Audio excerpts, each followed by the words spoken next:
Innal hamdalillah wassalatu wassalamu ala Rasulillah wa ala alihi wa ashabihi wa mawalah wala haula wala quwata illa billah amma ba'du. Alhamdulillah para ikhwas sekalian, kita bersyukur kepada Allah Subhanahu wa taala. Pagi hari ini kita bisa kembali memulai pelajaran kita, daras kita, yaitu mengambil faedah dari kitab Kashfus Syubhat. Setelah kita menyelesaikan kemarin ini Al-Qawaidul Arba', 4 kaidah di dalam kita, yakni bertauhid, maka kita insyaallah akan melanjutkan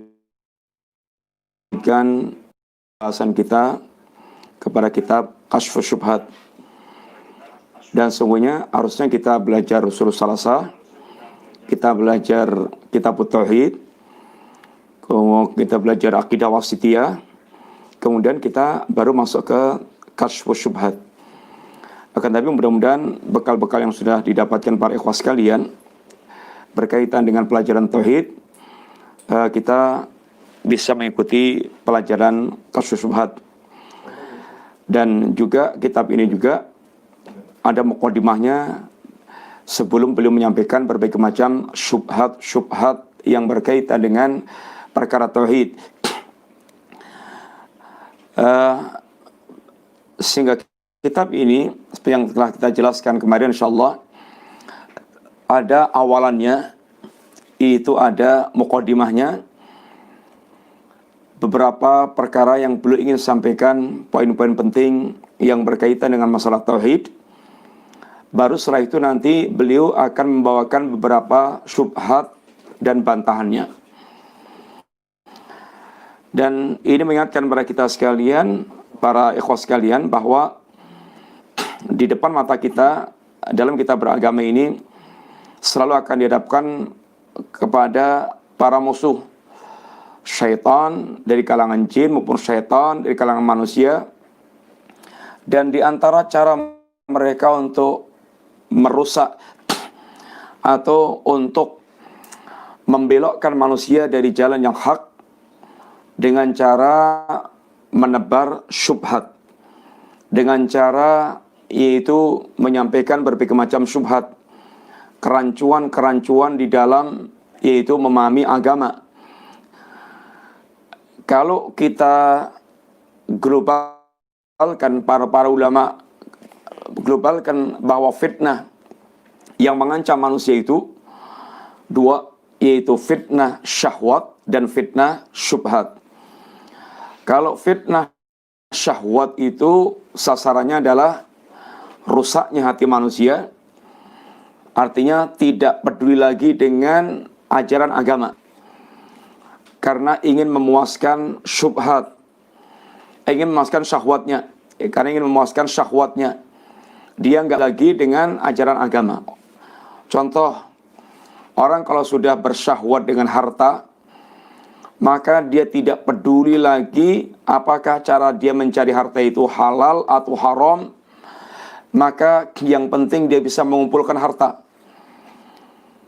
Sehingga Nabi pernah katakan, ini ya'ti ala nasi zamanun la yubalil mar'u bima akhadha min malin amin halalin amin haram.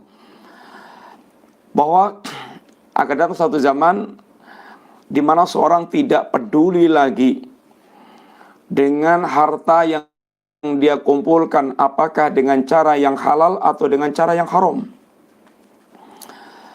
Oleh karena itulah, hendaknya seorang muslim dengan ketakwaannya dia berusaha untuk betul-betul mengendalikan syahwatnya itu. Karena syahwat ada satu di antara celah yang akan menghancurkan seorang dari agamanya. Yang kedua adalah syubhat. Adapun syubhat sasarannya adalah rusaknya ilmu. Kan tentang hakikat perkara. Tidak bisa membedakan antara tauhid dengan syirik, sunnah dengan bid'ah. Mereka tidak lagi bisa membedakan. Oleh karena itulah, ikhwati billah rahimani rahimakumullah, kita mesti melawan keduanya, melawan syahwat dan melawan syubhat. Seorang muslim agar keluar dari Shiratal Mustaqim. Satu di antara kitab yang itu mengajari kita mengenal syubhat-syubhat dalam perkara tauhid adalah kitab ini, Kasyfus Syubhat. Beliau menyajikan berbagai macam syubhat yang berkaitan masalah tauhid dan syirik. Sehingga bagaimana kita mesti faham tentang ini berbagai macam syubhat tersebut. Dan kitab ini sebagaimana kita sampaikan, sebelum beliau menyampaikan beberapa syubhat, beliau dasari untuk kita poin-poin penting yang berkaitan dengan perkara tauhid. Sehingga ada sisi pendasaran, kemudian baru masuk pada ini syubhat dan bantahannya. Di antara muqaddimah yang beliau sampaikan berkaitan dengan kitab Kasyfus Syubhat ini, ada poin-poin yang beliau bawakan pada kita. Poin yang pertama, beliau ingin menjelaskan tentang hakikat makna tauhid. Apa itu makna tauhid? Sehingga kita betul-betul difahamkan hakikat makna tauhid itu apa. Yang kedua, ini bahwa orang-orang musyrikin yang diperangi Rasulullah SAW itu, mereka sungguhnya memiliki sisi tauhid, yaitu tauhid rububiyah. Tetapi tauhid rububiyah yang mereka miliki ini tidak bermanfaat buat mereka, karena tauhid rububiyah bukanlah tujuan yang besar dari perintah mentauhidkan Allah Ta'ala. Yang ketiga, bahwa orang-orang kafir Quraisy yang kafir musyrik itu bukan sekedar mereka punya keyakinan tentang tauhid rububiyah, tapi bahkan punya berbagai macam ibadah-ibadah. Sehingga mereka punya haji, mereka punya doa, mereka punya puasa, dan seterusnya. Tapi bersama itu mereka diperangi Nabi karena mereka musyrik dalam hal uluhiyah. Yang keempat, bahwa mereka punya keyakinan malaikat dan para nabi dan para wali, malaikat, nabi dan para wali itu adalah hamba-hamba Allah yang dekat dengan Allah. Lalu dengan keyakinan itu mereka ingin menjadikan mereka itu sebagai wasilah untuk bertakarub kepada Allah Ta'ala, dan itu letak syiriknya di situ. Menganggap makhluk-makhluk tertentu itu punya kedekatan dengan Allah SWT. Kemudian dia ingin menjadikan hamba Allah yang dekat itu, yaitu jadikan sebagai wasilah perantara untuk mendekat kepada Allah SWT. Yang kelima, yang mereka inginkan dengan menjadikan para hamba Allah, para makhluk tadi untuk mendekat. Yang keenam, penjelasan Syekh bahwa ketika dihadapi Nabi bukan hanya penyembah berhala, tetapi penyembah berbagai macam sesembahan-sesembahan. Ada yang menyembah malaikat, ada yang menyembah matahari dan bintang, ada yang menyembah yaitu berhala, sehingga ada yang menyembah Nabi, bukan sekedar menyembah batu, pohon, sebagaimana orang-orang musyrikin Quraisy. Yang ketujuh, bahwa syirik itu apabila memasuki amal-amal ibadah, maka akan membiarkan atau akan menghancurkan yang ibadah tersebut. Kemudian yang kedelapan, beliau menjelaskan kepada kita bahwa musyrikin di zaman kita ini lebih sesat dibandingkan musyrikin di zaman Rasulullah Sallallahu Alaihi Wasallam. Ini adalah beberapa muqaddimah yang beliau bawakan, yang nanti akan kita perdetail dalam setiap syubhat yang beliau tampilkan di sini. Di antaranya syubhat orang-orang musyrikin bahwa mereka ingin membedakan antara itu musyrikin zaman Rasulullah SAW dengan ini apa yang mereka lakukan, syirik yang mereka miliki. Kemudian yang kedua, klaim mereka, ini jadi klaim yang pertama, perbedaan antara mereka musyrikin zaman kita ini dengan musyrikin di zaman Nabi. Ini syubhat yang pertama. Lalu beliau ingin jelaskan kepada kita bahwa syubhat itu akan dibantah oleh beliau. Syubhat yang kedua, klaim mereka bahwa perbedaan antara orang yang menyembah patung-patung dengan orang berkeyakinan dengan orang soleh. Mereka ingin membedakan, beda dong antara kami yang mendatangi kuburan orang soleh dengan orang mereka, orang-orang musyrikin yang menyembah patung. Beda. Kira mereka begitu. Yang ketiga, bahwa orang-orang kafir itu, mereka menginginkan kemanfaatan dan penolakan madarat dari yang mereka sembah. Sedangkan kami itu menginginkan syafaat saja. Beda antara kami dengan mereka. Yang keempat, di antara syubhat mereka, klaim mereka bahwa bersandar iltija, berharap, bersandar, meminta kepada orang saleh itu bukan termasuk ibadah. Dan akan beliau jawab.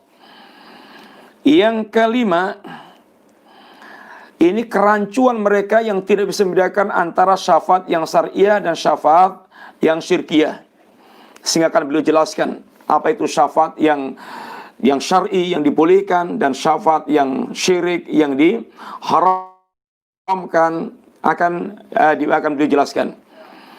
Yang keenam, di antara syubhat mereka bahwa Allah Subhanahu wa taala ketika menguasakan kepada Nabi hak untuk memberikan syafaat, maka kemudian pikiran mereka karena Nabi diberikan hak memberikan syafaat, kita minta syafaat kepada Nabi. Kita minta syafaat kepada Nabi. Karena Allah telah memberikan kepada Nabi hak untuk memberikan syafaat, sehingga akhirnya mereka minta kepada Nabi, yang minta kepada Nabi merupakan kesyirikan.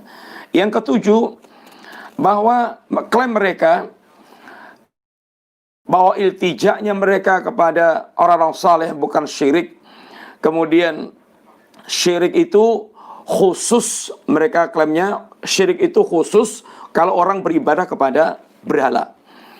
Kemudian juga klaim mereka bahwasanya kekafiran itu khusus untuk orang yang mereka menisbatkan anak kepada Allah. Adapun yang sudah meyakini Allah itu satu, Allah itu adalah satu-satunya dan tidak menisbatkan anak bagi Allah, maka mereka anggap itu adalah bukan kesyirikan. Syirik itu kalau mereka menisbatkan anak bagi Allah. Adapun orang telah berkeyakinan tentang Allah, apapun perbuatan mereka, mereka anggap tidak akan terjadi kesyirikan. Kemudian keyakinan mereka bahwa wali-wali itu memiliki kedekatan khusus kepada Allah Ta'ala, sehingga mereka meminta kepada para wali, dan itu dianggapnya bukan merupakan kesyirikan. Karena itu adalah harapan kepada orang-orang yang dekat kepada Allah, dengan harapan bisa mengantarkan kedekatannya kepada Allah Ta'ala. Kemudian klaim mereka pula bahwa melaksanakan sebagian kewajiban agama itu sudah menjadikan mereka itu tidak akan pernah bisa menjadi kafir dengan apapun yang akan mereka lakukan. Kemudian di antara pula yang menurut syubhat mereka adalah bahwasanya sebagian sahabat Musa dan sebagian sahabat Rasulullah SAW itu tidak menjadi kafir ketika mereka pernah minta kepada Nabi itu tentang sesembahan yang mereka akan sembah. Kemudian klaim mereka pula bahwa kalau orang sudah yaitu merasa bertauhid, itu perbuatan apapun tidak bisa membuat mereka itu menjadi kafir. Kemudian juga di antara syubhat mereka, ini bolehnya istighosah kepada Nabi ketika Nabi ketika manusia boleh beristighosah kepada Nabi di akhirat, maka min babil aula lebih-lebih di dunia kita boleh istighosah kepada Nabi di waktu hidup dan di waktu setelah wafatnya.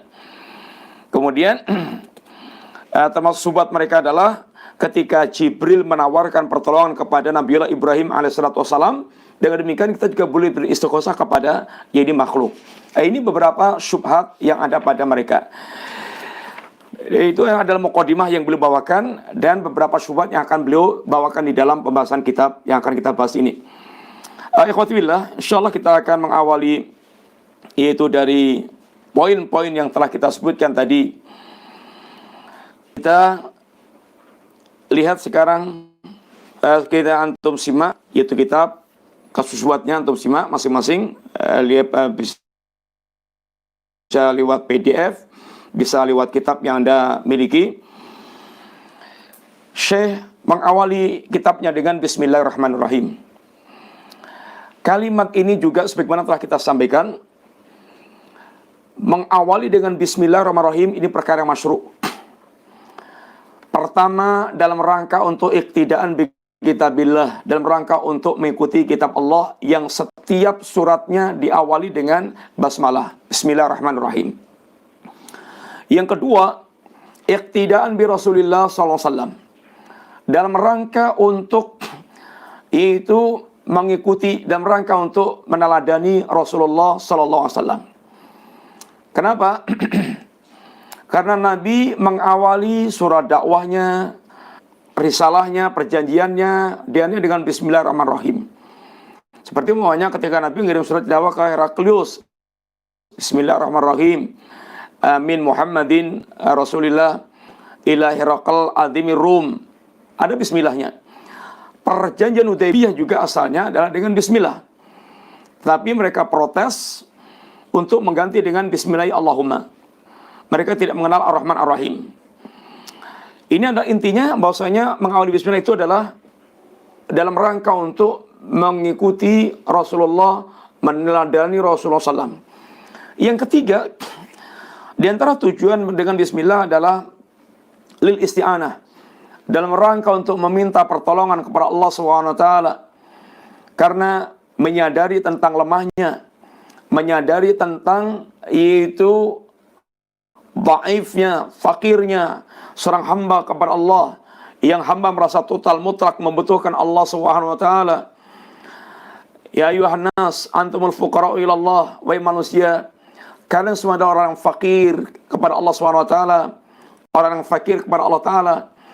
Sehingga dengan bismillah kita meminta kepada Allah, dengan menyebut asma Allah kita meminta pertolongan kepada Allah agar Allah yaitu memberikan kekuatan, memberikan kemudahan dengan apa yang akan kita lakukan, termasuk ketika kita akan belajar, kita akan taklim, kita akan mengajar, kita akan berdakwah dan melakukan segala sesuatu ketaatan semata-mata kita menggantungkan kepada Allah, dan semua kemudahan itu semua datangnya dari Allah Ta'ala.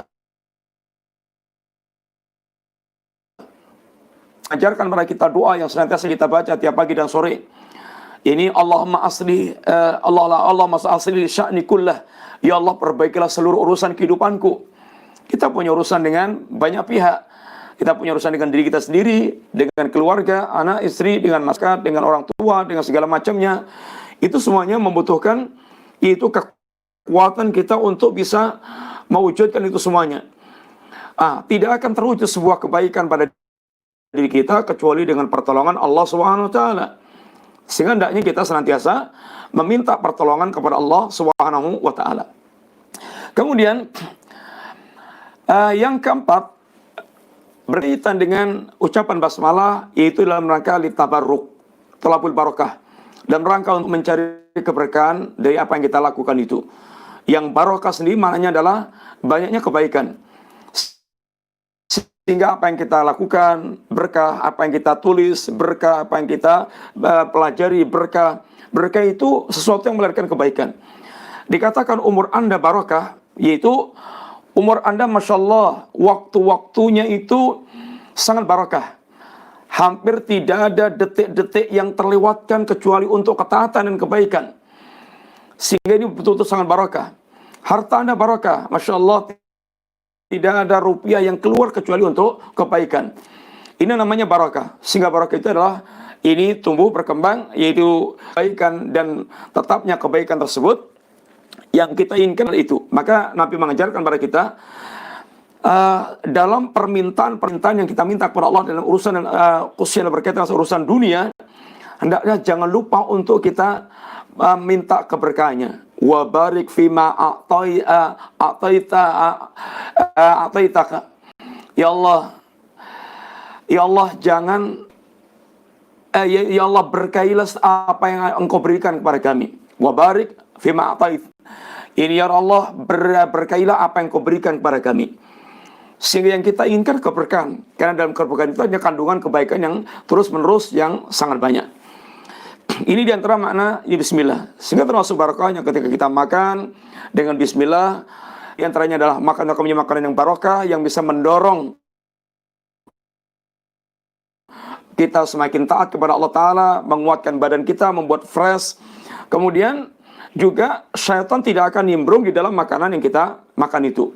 Karena Nabi terangkan, ketika kita makan dan tidak mengawali dengan bismillah, syaitan akan ikut nimbrung dalam makanan kita ini. Kemudian juga, ketika kita masuk rumah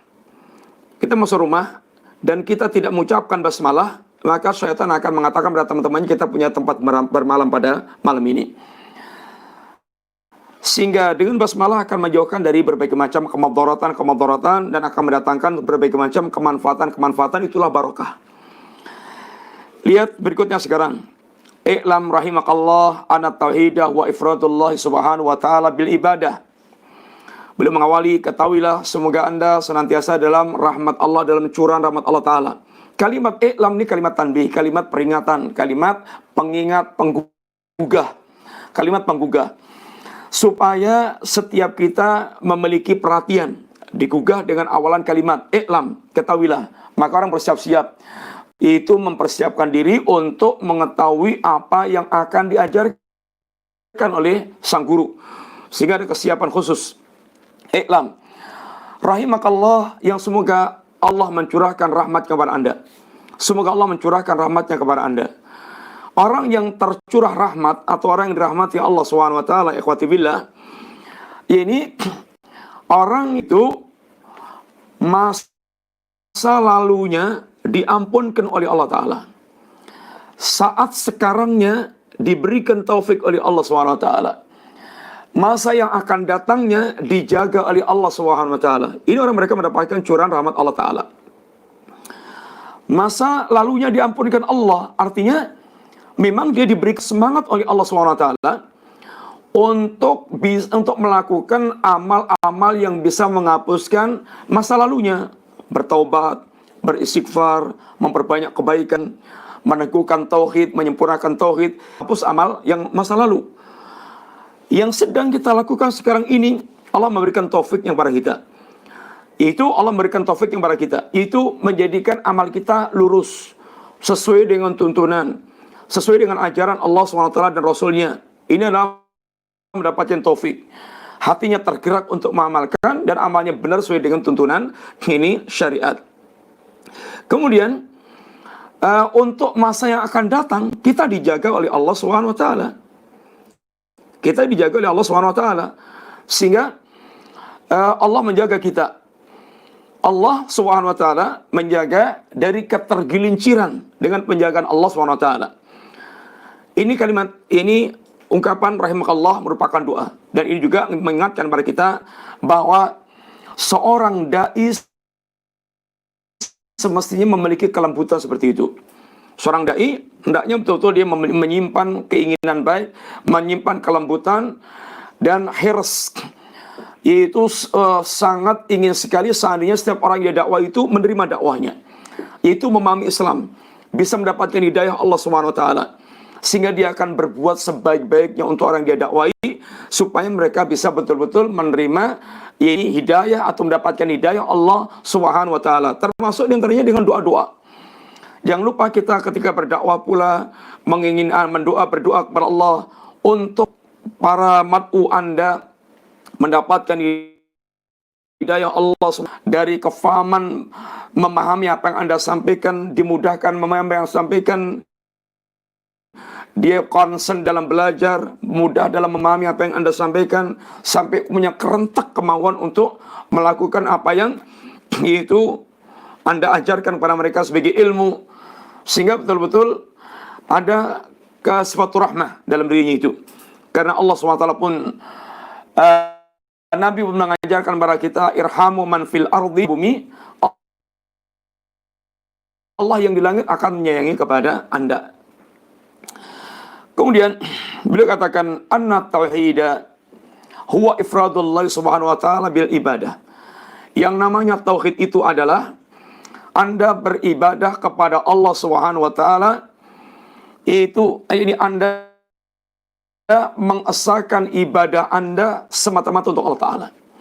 Beliau memberikan definisi yang sangat singkat tentang tauhid.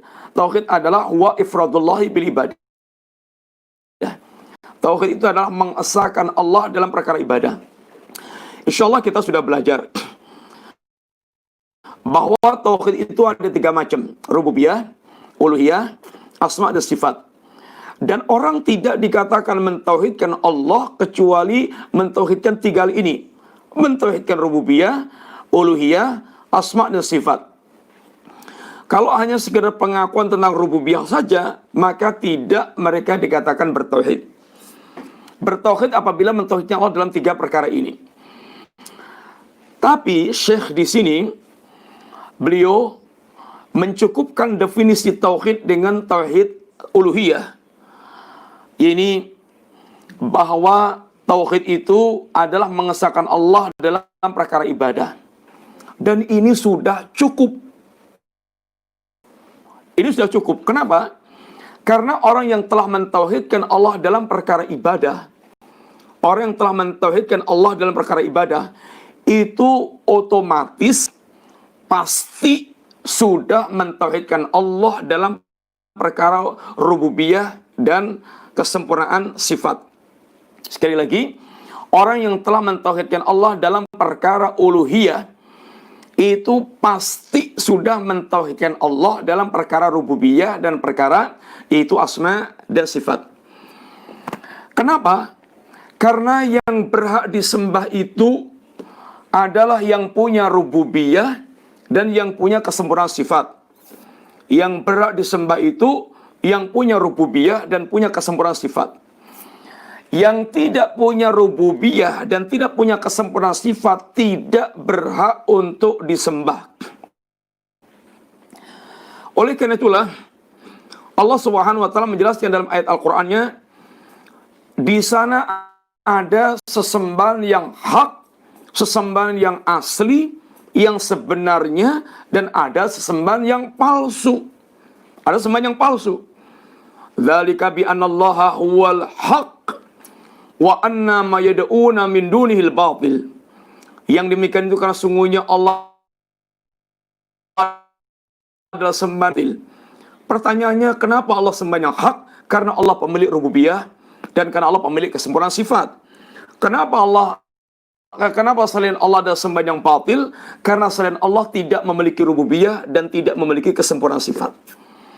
Oleh karena itu, ikhwati billah, ketika Allah Subhanahu wa taala menuntut manusia menyembah dirinya, pasti Allah sertakan penjelasan karena Allah pemilik rububiyah dan Allah pemilik kesempurnaan sifat. Contoh, ketika Allah Subhanahu wa taala dalam ayat menyatakan, yaitu ya ayuhan nasu butu rabbakum fala taj'alu lillahi andadan wa antum ta'lamun. Surat Al-Baqarah, wahai manusia sembahlah Allah Rabb kalian. Di akhir ayatnya Allah katakan, jangan kamu membuat sekutu bagi Allah Subhanahu wa taala. Jangan kamu membuat sekutu bagi Allah Subhanahu wa taala. Ini adalah tuntutan bertauhid kepada Allah Ta'ala. Pertanyaannya, kenapa Allah memerintahkan manusia beribadah kepada Allah? Alladzi khalaqakum waladina min qablikum. Kemudian wa ja'alal arda wa ja'alal alladzi ja'alal arda firasyan was samaa binaa wa anzala minas samaa'i ma'an dan seterusnya. Kenapa Allah itu memerintahkan manusia menyembah dirinya? Karena Allah yang menciptakan kalian, orang sebelum kalian, Allah yang menjadikan bumi sebagai hamparan, Allah menjadikan langit sebagai atap, Allah menurunkan air hujan dari langit, Allah tumbuhkan dengan hujan itu buah-buahan sebagai rezeki buat kalian. Ini yang melakukan hanya Allah dan tidak ada selain Allah SWT. maka sembahlah Allah, jangan sekutukan Allah Ta'ala. Ini perintah bertauhid. Sebaliknya, ketika Allah menjelaskan tentang batilnya sembahan selain Allah, selalu juga begitu. Mereka itu nggak punya rububiyah. Contoh umpamanya, ayusrikuna ma la yakhluqu wa hum yukhlaqun. Kenapa mereka menyembah kepada sesuatu yang tidak menciptakan apapun dan bahkan mereka itu diciptakan? Mereka itu makhluk diciptakan, tidak menciptakan apa-apa, kok disembah? Ini adalah penjelasan Allah ketika Allah itu minta manusia menyembah dirinya karena Allah pemilik rububiyah dan pemilik kesempurnaan sifat. Maka selalu Allah mendatangkan dalil-dalil begitu. Walillahil asmaul husna. Allah memiliki nama-nama yang sempurna, nama yang indah dan sifat yang sempurna. Fadu biha. Maka Allah perintahkan kita untuk beribadah kepada Allah SWT berdasarkan ini nama-nama dan sifat tersebut diantaranya. Ikhwati billah, ini adalah hakikat tauhid. Oleh karena itu, tidak ada nabi dan rasul yang menyuruh manusia itu untuk tidak ada nabi dan rasul yang mereka mengajak untuk mentauhidkan rububiyah Allah Ta'ala. Tapi semua rata-rata dakwanya adalah mengajak pada tauhid uluhiyah. Kenapa? Karena tauhid rububiyah itu sudah menjadi fitrahnya manusia. Sudah menjadi fitrahnya manusia. Iblis, Fir'aun, orang musyrikin Quraisy, semuanya mengakui tentang rububiyah Allah Ta'ala. Bukan ke iblis. Dia mengakui ketika itu diajarkan atau diingatkan, kenapa engkau tidak sujud kepada Adam? Ana khairu minhu, aku lebih baik daripada Adam. Khalaqtani min nar wa khalaqtahu min tin. Engkau cipta aku ya Allah dari api, sedangkan Adam engkau ciptakan dari tanah. Iblis mengakui Allah al-Khaliq. Demikian pula Fir'aun. Allah katakan wajahadu biha. Zahirnya Fir'aun membantah, menentang dakwah Nabiullah Musa. Tapi batinnya bagaimana? Wastaiqonatha anfusukum. Itu Fir'aun dan koleganya itu batinnya meyakini, yaitu meyakini tentang Allah Subhanahu wa taala. Maka ketika Fir'aun ditenggelamkan Allah, tinggal mati taksaknya. Bagaimana kata Fir'aun? Amantu annahu la ilaha illalladzi amanat bi bani Israil. Aku beriman bahwasanya kecuali yang disembah oleh yang diimani oleh Bani Israel, wa ana minal muslimin, dan aku termasuk orang muslim. Ini ucapan Fir'aun yang ketika menjelang sakarat mautnya, tapi ditolak oleh Allah taubatnya Fir'aun tersebut. Intinya bahwa hakikat tauhid ada tauhid uluhiyah, dan orang mereka telah mentauhidkan uluhiyah itu pasti sudah mentauhidkan Allah dalam hal rububiyah dan kesempurnaan sifat. Maka ini yang harus kita pahami, sehingga Syekh mencukupkan ketika menyebutkan tauhid uluhiyah dengan menyebutkan hakikat tauhid dengan tauhid uluhiyah. Karena orang mereka telah mentauhidkan Allah dalam hal uluhiyah, itu otomatis pasti sudah mentauhidkan Allah dalam hal rububiyah dan kesempurnaan sifat. Kenapa? Karena yang berhak disembah itu yang memiliki rububiyah dan memiliki kesempurnaan sifat. Yang tidak memiliki rububiyah dan tidak memiliki kesempurnaan sifat, maka tidak berhak untuk disembah.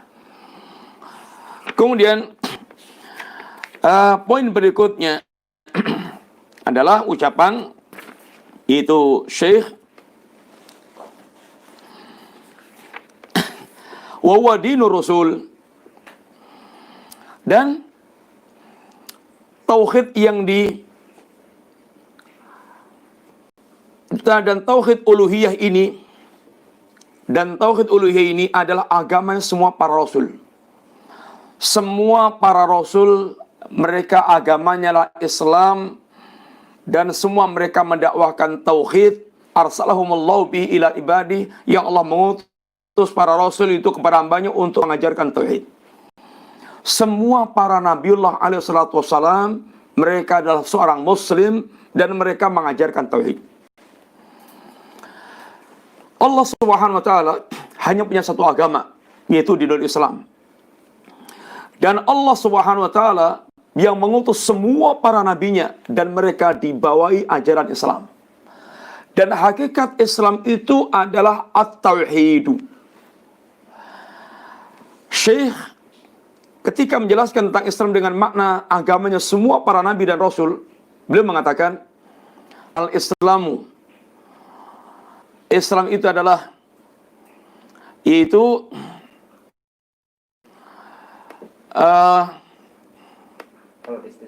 al-istislamu lillahi bit-tauhid wal inqiyatu lahu bit-ta'ah wal bara'atu minasyirki wa ahli. Islam yang diajarkan semua nabi dan rasul itu bagaimana? Al-istislamu lillahi bit-tauhid, mewujudkan ketunduk patuhan kepada Allah Subhanahu wa taala yang tegak di atas tauhid.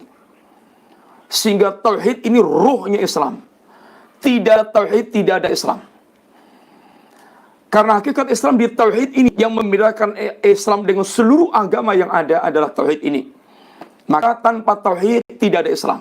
Walaupun dia sholat, walaupun dia haji, walaupun dia zakat, walaupun dia berbuat baik, berbuat taat, tidak ada Islam tanpa tauhid.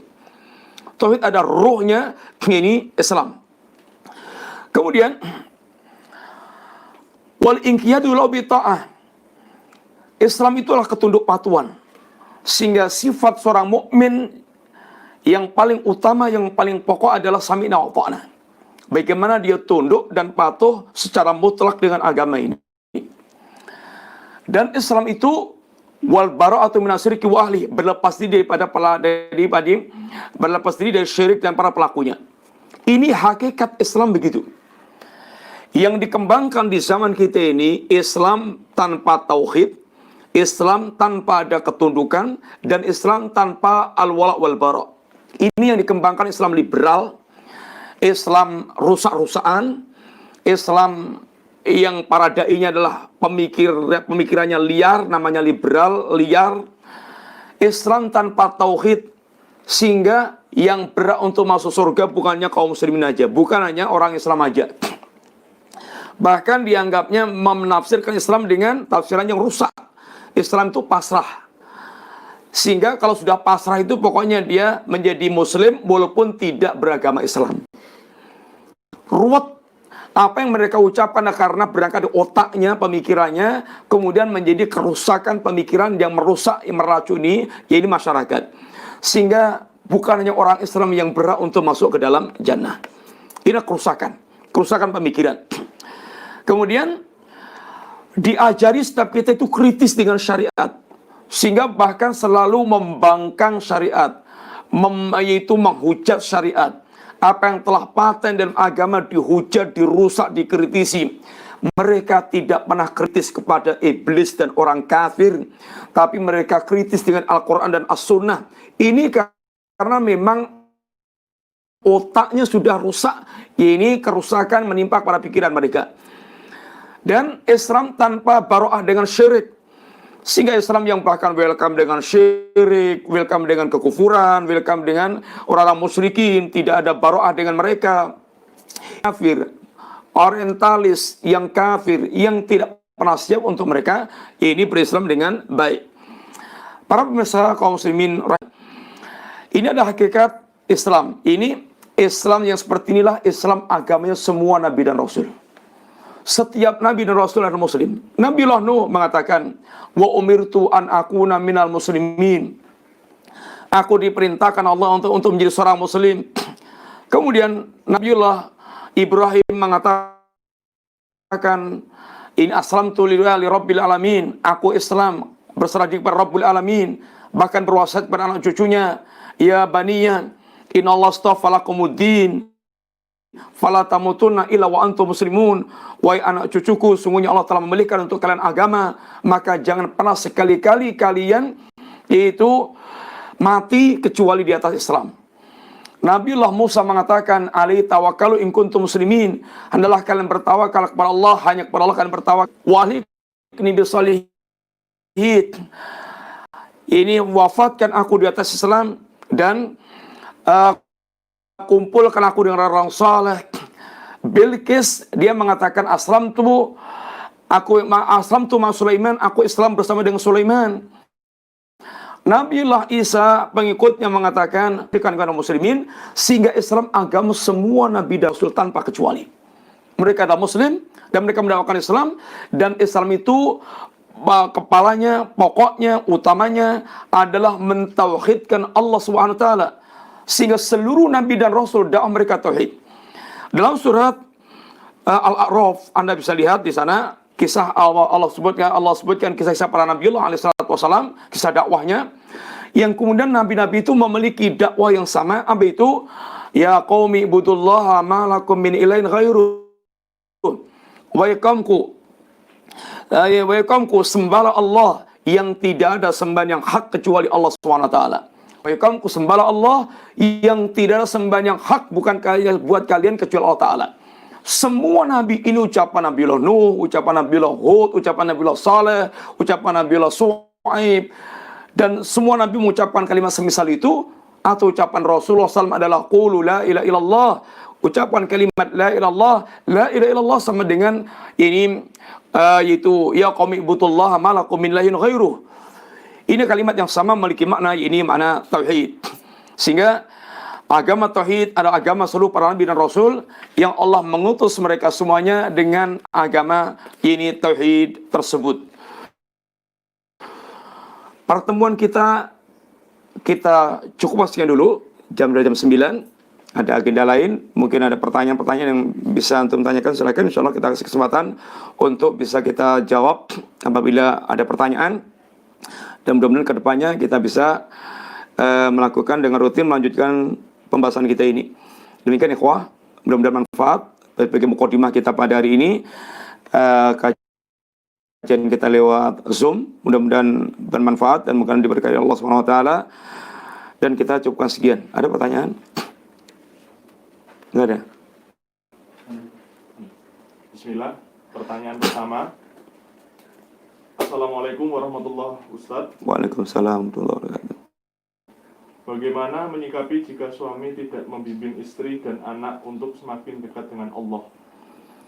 Yang pertama, ya bismillahirrahmanirrahim, kalau ada suami istri atau kalau ada suami nggak membimbing anak dan istri, kalau tidak difahamkan agama, tidak akan mungkin mereka akan bisa yaitu terbimbing, yaitu tidak akan bisa mendekat kepada Allah Ta'ala. Intinya kewajiban pertama, suami sebelum dia memberikan nafkah lahir, dia wajib pula membimbing agama keluarganya, karena adalah modal pokok untuk selamat dari azab Allah Ta'ala.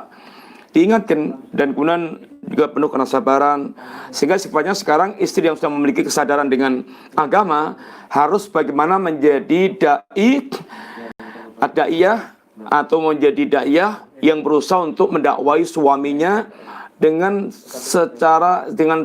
sebaik-baiknya. Bagaimana suami dia memiliki kesadaran beragama, dan juga bagaimana suami kemudian mempunyai tanggung jawab di dalam rumah tangganya berkaitan dengan agamanya itu.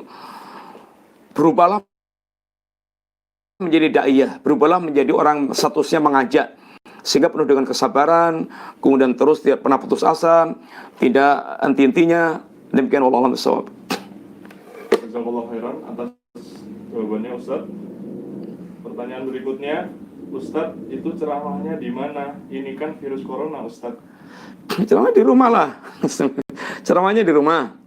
Di rumah ada teman-teman yang fasilitas untuk kemudian bisa dinikmati, yang lainnya ya sama di rumah, tidak mengumpulkan massa, tidak di masjid, di rumah ini dengan teman-teman yang nge-live. Kalau sendiri juga nggak bisa kerja live ya dengan teman-teman semuanya live, tapi tidak di tempat yang luas kemudian banyak orang, enggak, hanya 1-2 teman yang memang menemani untuk nge-live-kan kajian kita ini. Jazakallahu khairan atas jawabannya Ustaz. Pertanyaan berikutnya, Assalamualaikum Ustaz. Waalaikumsalam. Bagaimana sih hukumnya MLM dalam sebuah usaha atau perusahaan? Minta penjelasannya Ustaz. Sudah diterangkan para ulama tentang MLM ini, intinya hindari. Ada pembahasannya panjang lebar dari para ulama tentang masalah MLM. Intinya adalah hindari model MLM. Wallahu ta'ala bishawab. Jazakallahu khairan atas jawabannya Ustaz. Pertanyaan berikutnya, Ustaz, boleh nggak setelah sholat tahajud lanjut dengan sholat hajat?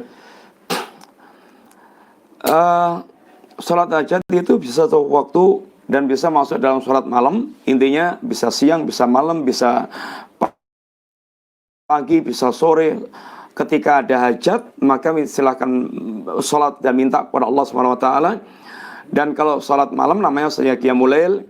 Qiyamul lail, sholat intinya 2 rakaat. Para ulama dalam menjelaskan tentang qiyamul lail ini, ada yang membatasi dengan 11 atau 13, ada yang tanpa batas, ada yang bahkan hubungannya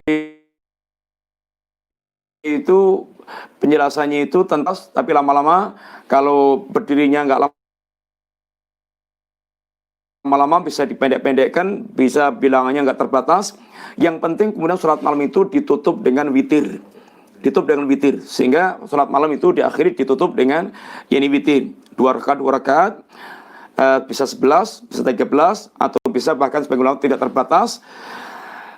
Intinya sholat itu karena surga, maka jangan masukkan. Justru kita diperintahkan untuk berharap surga, berselamat dari neraka, meminta kepada Allah surga, meminta keselamatan di neraka. Itu diperintahkan Allah dan Rasulnya sallallahu alaihi wasallam. Wallahu a'lam bishawab. Pertanyaan terakhir Ustadz, kalau lagi pas witir, bagaimana witirnya Ustadz? Bismillahirrahmanirrahim. Kalau baru mau mulai ya berarti nggak jadi witir. Kalau sudah jalan ya dilanjutkan sampai selesai. Kalau umpamanya kita udah dapat 2 rakaat, kemudian dengar adzan, udah lanjutkan sampai selesai. Kalau kita baru mau witir, udah Allahu Akbar, ya sudah berarti habis waktunya. Wallahu a'lam bishawab. Demikian Bapak sekalian, kita cukupkan. Dan sholat malam itu bisa diqadha. Kalau punya kebiasaan sholat malam kemudian ternyata terlewat karena ketiduran atau kecapean, itu bisa diqadha dengan siang harinya tanpa witir tentunya. Kalau siang hari tanpa witir, kalau malam hari dengan witir, kalau siang hari ini bisa qadha sholat malam dan tanpa witir. Wallahu taala alam bishawab. Demikian semoga manfaat. Insyaallah kita lanjut pada pembahasan yang berikutnya. Semoga manfaat. Wassallallahu ala nabiyyina Muhammadin wa ala alihi washabihi wasallam. Assalamualaikum warahmatullahi wabarakatuh.